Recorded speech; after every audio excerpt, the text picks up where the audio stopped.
बंगाल में श्रीराम के नारे पर बवाल जारी है। दीदी राज में श्रीराम के नारे बोलने वालों के लिए परीक्षा की घड़ी है, क्योंकि दीदी को गुस्सा आ गया तो खैर नहीं। शायद इसी वजह से बंगाल में परीक्षा में भी श्रीराम से जुड़े सवाल पूछे जा रहे हैं। कोलकाता से 50 किलोमीटर दूर हुगली जिले में सरकारी स्कूल में सवाल एक पूछा गया, जय श्रीराम के नारे से समाज पर क्या दुष्प्रभाव पड़ रहा है। इस तरह के बेतुके प्रश्न के बाद बंगाल में अब बवाल मच गया है।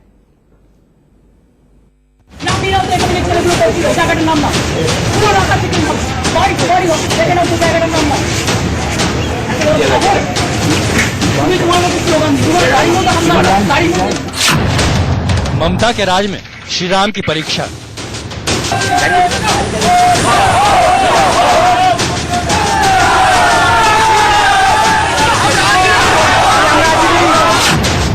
क्या ममता राज में श्रीराम बोलना हानिकारक?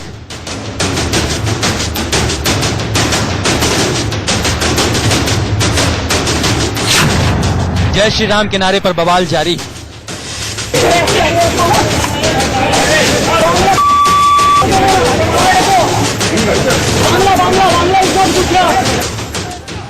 याद होगा, कार्यकर्ताओं के श्रीराम बोलने पर दीदी भड़क गई थी। फिर श्रीराम के नारे लगाने पर बैन भी लगा दिया, लेकिन बीजेपी ने श्रीराम के नारे से ममता दीदी के राज की हवा निकाल दी, जिसका पता उन्हें लोकसभा चुनाव के परिणाम में लगा।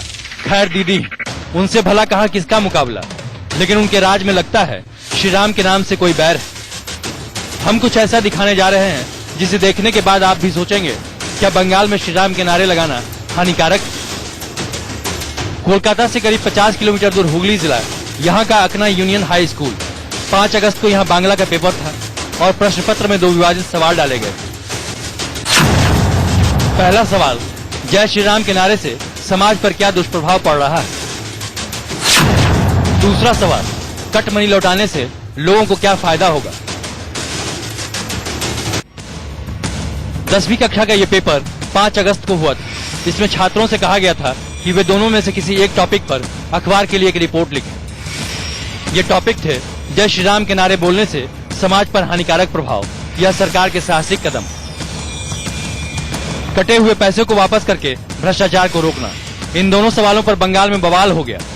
सवाल उठ रहा है, आखिर प्रश्न पत्र में इस तरह के सवाल क्यों डाले गए? क्या जानबूझकर स्कूल ने इस तरह के सवाल डाले? क्योंकि पेपर बांग्ला का था, इसलिए संशय होना स्वाभाविक है। आखिर बच्चों के दिल में इस तरह का जहर घोलने की हिम्मत किसकी हो सकती है? इस पर स्कूल प्रशासन का कहना है। 10वीं कक्षा के छात्रों के लिए जब टेस्ट चल रहा था तो स्कूल के अधिकारियों ने इन सवालों पर गौर किया। पेपर दोपहर 2 बजे शुरू हुआ और 3:45 पर समाप्त होने वाला था। जब हमें इसके बारे में पता चला तो केवल 5 मिनट बचे थे। कई छात्रों ने पहले ही उत्तर लिख दिए थे, जिसके बाद हमने इन 2 सवालों को रद्द कर दिया था। इसी के साथ फैसला किया कि सभी छात्रों को औसत अंक दिए जाएंगे। इनमें वो छात्र भी शामिल होंगे जिन्होंने उत्तर नहीं लिखा था। छात्रों को 150 शब्दों में प्रश्न का उत्तर देने के लिए कहा गया था। सोचिए, जब छात्रों ने जय श्रीराम के नारे का समाज पर नेगेटिव इफेक्ट लिखा होगा तो क्या कुछ लिखा होगा। शायद वही बातें जो ममता बनर्जी अपने भाषण में बोलती रही। सवाल ये कि क्या ममता राज में श्रीराम कहना हानिकारक हो चुका है। स्कूल तृणमूल बहुल अकना ग्राम पंचायत में है, इसलिए शक होता है कि ऐसा जानबूझकर किया गया होगा। इस पर बीजेपी ने कड़ी आपत्ति जताई है। स्कूल में शिक्षकों का एक वर्ग सत्ताधारी पार्टी के इशारे पर काम कर रहा है, जो छात्रों को राजनीतिक रूप से बांट रहा है। सत्ताधारी दलों की राजनीतिक रंजिश अपनी जगह, पर मासूम बच्चों को तो कम से कम इससे दूर ही रखना चाहिए। एक ब्रेक, फौरन लौटेंगे।